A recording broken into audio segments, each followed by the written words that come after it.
my name is Laura, and this is my story.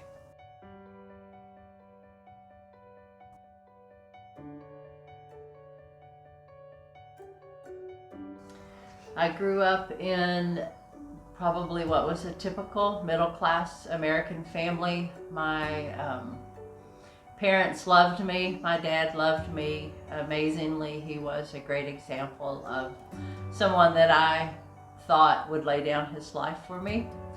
A couple of things influenced my childhood. One, my father had cancer from the time I was about 3, and he taught me how to have hope and how to be courageous and how to be optimistic in life. My mother taught me how to love sacrificially and to serve someone because she served him in the midst of that. We also moved quite a bit related to my dad's work, and so I've learned to be super flexible, to be comfortable in new places. My mom taught me how to make a house a home, and so I'm really, really grateful for both of them and the influences that they had on me. We were not a Christian home. We were not a religious family. I remember a few times going to church as a child, but it was just not an important part of my life. In my early teen years, I became quite promiscuous, and I realized looking back that I was really looking for the perfect love of a Savior for me.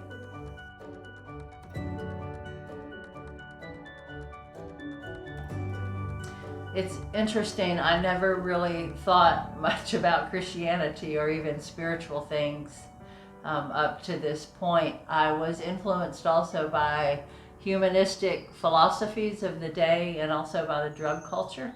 I remember sitting on my bed as a high school teenager thinking, there is a God and He is in me. Like I am sufficient in and of myself. I don't need a God that is external, that is outside of me.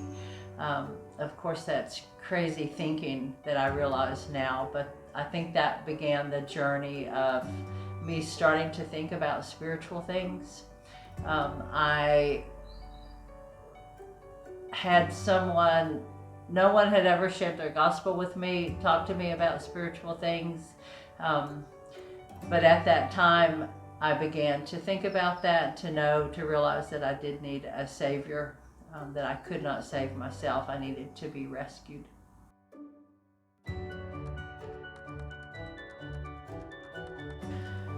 By that time, I had met Jim and we were dating.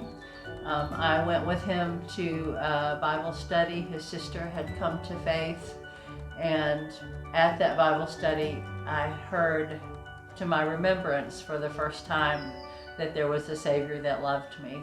And of course, the influence of my dad, I understood that someone would love me that much and would lay down his life for me. But I had no point of reference, no context for the gospel, for Christianity at all.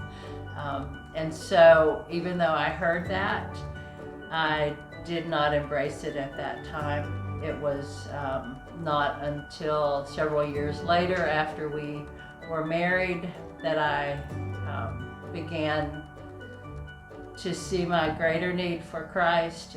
We had met some people that befriended us and that were work acquaintances that had a relationship with Christ. And amazingly, they exemplified to me that He was a person. They could interact with Him. They could have conversation with Him. He responded to them. He loved them because His nature is to love, not because they were good enough or because of anything that they had done. And so I heard the gospel again very clearly. And at that time, the Lord, I know, gave me faith and opened my heart and gave me the ability to believe.